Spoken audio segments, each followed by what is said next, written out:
I'm Chris Erdman, pastor of University Presbyterian Church, and there are about a dozen of us from the congregation here. I'd like them just to raise their hands so you know where the Presbyterians are in the room.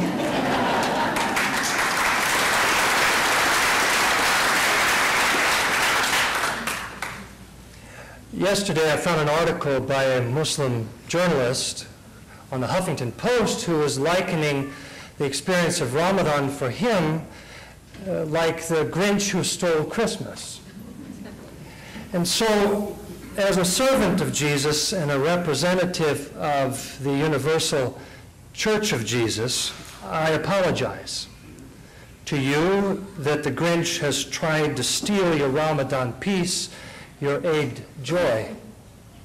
The Reverend Terry Jones isn't the only Grinch who's tried to steal your spiritual joy. There have been others who, with ugly rhetoric, have tried to block the establishment of a prayer center in Manhattan. Sadly, there have been too many Christians among them.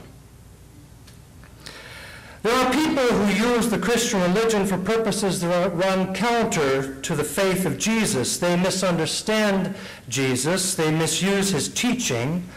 They are wounded souls who turn the gospel of spiritual liberation into rules and dogma that become weapons and tools of intolerance, hatred, and even violence. You Muslims are frustrated by the same kind of troublemakers too, aren't you? You know the same kind of wounded souls who turn your religion of humble submission to Allah into weapons and tools for intolerance, hatred, and even violence. So what are we to do? We are to walk the path that weaves its way through the heart of both our religions and all of our religions, of those assembled here. We Christians in particular must surrender ourselves to the way of Jesus. Not mere ideas about Jesus, but the way of Jesus' life. We must live into the great commandment. Jesus said, you are to love the Lord your God with all of your heart and soul and mind and strength, and you are to love your neighbor as yourself, by which he means your neighbor who is the very extension of yourself. To love this way, our hearts must become one with the heart of Jesus. Love is the path Christians must walk. In the end, love is the only measure by which we shall be judged. Love alone makes us what we want to be, what we were meant to be. Love alone will transform this world. Love alone will heal this world. And so we must risk everything for the sake of love. Until love is the very air we breathe, love is the blood that courses through our veins. Love is not some weak ideal, some squishy, let's just hug everybody emotion. Love is mightier than guns and bombs.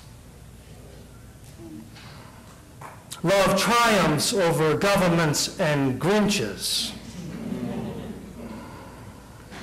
I've got a reason to believe that love is the path for you Muslims as well. I wonder if your spiritual purification this Ramadan was for the sake of love.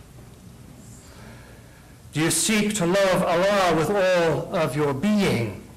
Is love the real meaning of Ramadan, the fruit of Eid?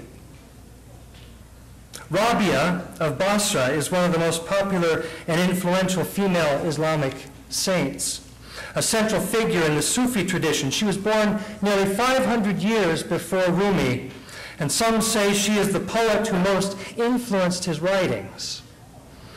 Rabia describes the path this way in a poem. The sky gave me its heart because it knew mine was not large enough to care for the earth the way it did. But my eye kept telling me something is missing from all I see. So I went in search of the cure. The cure for me was God's beauty. The remedy for me was to love. And what do we do with all those who don't understand God? What do we do with those who won't dance in love and joy with us? What will we do with those who can't live and love love above all? I'll answer in the words of Teresa of Avila, the most influential female saint in the Christian world. In the 16th century, a century full of religious bigotry and intolerance, this is what she wrote. How did those priests ever get so serious and preach all that gloom? I don't think God tickled them yet.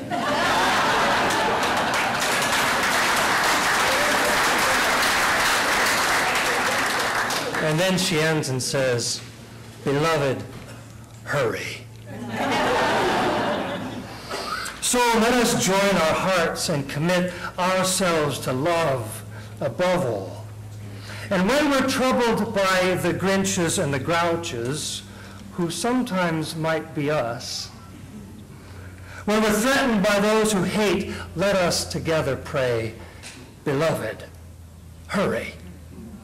Tickle them till they can't frown anymore.